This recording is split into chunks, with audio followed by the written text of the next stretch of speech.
En fait, aujourd'hui, nous allons signer avec la commune de Saint-Claude, qui fait partie désormais de l'établissement public foncier, qui est membre de l'établissement public foncier. On va signer un document qui est un peu stratégique et prospectif, qui s'appelle le protocole d'intervention foncière. Donc, dans ce document, nous avons identifié le PIF, voilà, plus précisément, et nous avons en fait identifié toutes les opportunités foncières qui seront intéressantes à acquérir pour le compte de la mairie de Saint-Claude, pour que la mairie puisse mettre en œuvre ses différents projets de développement, de construction, habitat, développement économique, etc. Alors nous sommes concentrés vraiment dans le centre-ville, puisque nous avons énormément de dents creuses, nous avons un potentiel foncier relativement important. Dans un souci d'optimisation et de rationalisation du foncier, on intervient principalement dans les centres anciens. Et donc là, en l'occurrence, sur Saint-Claude, c'est le cas. On a identifié toutes les dents creuses, tous les logements vacants, et nous allons essayer maintenant d'entrer dans une procédure d'acquisition.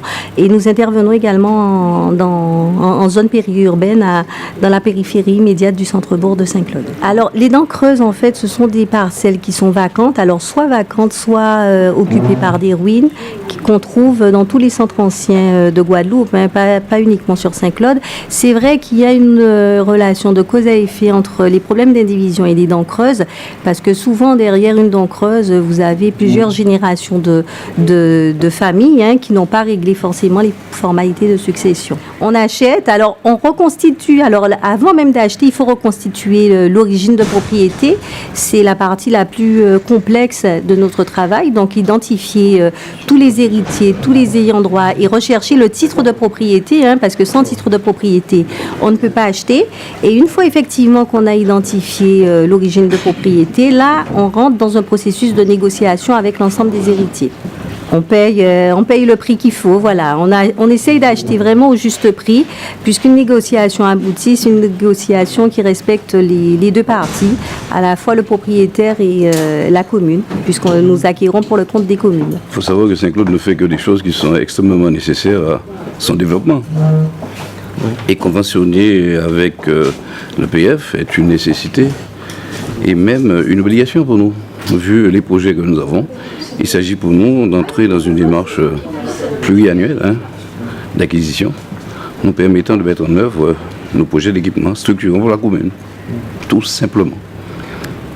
Savoir qu'on n'a pas les moyens de tout faire tout de suite, mais il faut bâtir la ville de demain. Et l'EPF est un outil indispensable à cette entreprise-là, à cette dynamique-là. Ah ben, ils sont là, présents, très présents, et avec une capacité à enlaidir terriblement ce territoire-là. Et comme nous avons l'ambition de transformer la ville en ville touristique, il est de notre devoir d'entreprendre toutes les démarches nécessaires et utiles afin qu'on puisse améliorer le cadre de vie de cette ville-là et donner une autre image de cette ville-là. Et l'EPF demeure le partenaire incontournable pour cette opération-là. Ah ben, on l'a entrevu depuis très longtemps. Et disons, cette vision nous a habité aussi depuis très longtemps. C'est une ville dynamique, universitaire, touristique, avec une capacité à transformer son potentiel en réalité et en développement local. Donc une ville non seulement qui va être une ville phare du sud Basse-Terre, avec la Soufrière, avec aussi une volonté de faire en sorte que le Guadeloupéen puisse aimer son pays, mettre en valeur ses sites, pas seulement la Soufrière, mettre en valeur ses cours d'eau, mettre en valeur aussi sa nature et mettre en valeur son potentiel humain. Vous savez, c'est la ville qui a la diversité culturelle.